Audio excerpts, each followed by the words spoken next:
సునాద స్వరము అక్టోబర్ 29. ప్రభు కన్నులు నీతిమంతుల మీదను ఆయన చెవులు వారి ప్రార్థనల వైపున ఉన్నవి కానీ ప్రభు ముఖము కీడు చేయవారికి విరోధముగా ఉన్నది. పేతురు రాసిన మొదటి పత్రిక 3వ అధ్యాయము 12వ వచనం. ప్రభు కన్నులు నీతిమంతుల మీద ఉన్నాయని వాగ్దానం చేస్తున్నాడు.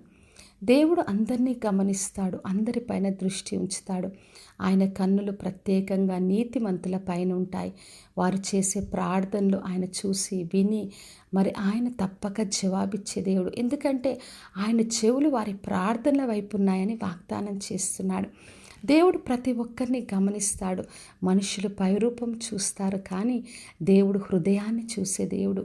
మరి ఎవరైతే కీడుతో ఉంటారో వారికి ఆయన కీడు చేయవారికి విరోధముగా ఉండే ప్రభు. ఆదికాండం 6వ అధ్యాయం 8వ వచనంలో చదివినప్పుడు నోవాహు యెహోవా దృష్టి యందు కృప పొందిన వాడాయనని రాయబడింది.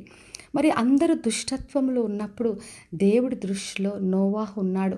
ఆయన కృపను పొందుకున్నాడు, నీతిపరుడుగా ఉన్నాడు. తన తరం వాళ్ళలో ఆయన నిందారహితుడుగా ఉన్నాడని రాయబడింది.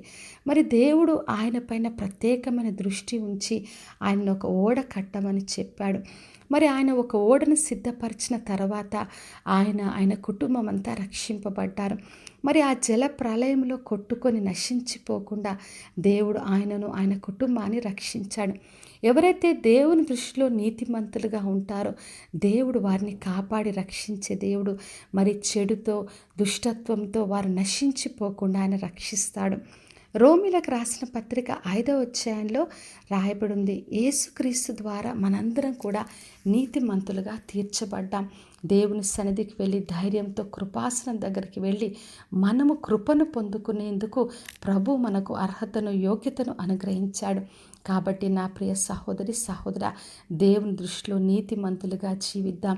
ఎందుకంటే ఆయన కన్నులు నీతిమంతుల పైన ఉన్నాయి. ఆయన చెవులు వారి ప్రార్థన వైపు ఉన్నాయి. ఆయన ప్రార్థనకు జవాబిచ్చే దేవుడు. నిత్యం ఆయన దృష్టి ఉంచుతాడు, సహాయం చేస్తాడు. ప్రతి విషయంలో కృపను కనికరం చూపిస్తాడు. కాబట్టి విశ్వాసంతో దేవుని ఆశ్రయించి ఆయన బిడ్డలుగా ఆయన నుండి గొప్ప కృపను కనికరమును పొందుకుందాం. ప్రార్థన చేసుకుందాం. పరలోకమందున్న మా తండ్రి, మా దేవ, ఈరోజు ఇచ్చిన వాగ్దానం కొరకే వందనాలు. ప్రతి ఒక్కరిని దీవించి ఆశీర్వదించండి తండ్రి. మీ కన్నులు నీతిమంతుల మీద ఉన్నాయని ఇచ్చిన గొప్ప వాగ్దానం కొరకే వందనాలు ప్రభువా. ఎవరైతే మీ వైపు చూస్తూ ప్రార్థిస్తున్నారో ప్రతి ఒక్కరి ప్రార్థన ఆలకించి జవాబును దయచేయమని యేసు నామములో అడిగి వేడుకొంచున్నాను తండ్రి, ఆమెన్. ఈ శుభవచనము వినుచున్న ప్రతి ఒక్కరి జీవితంలో నెరవేర్చబడునుగాక. నేను మీ ప్రియ సహోదరి మంచులాచరణ్.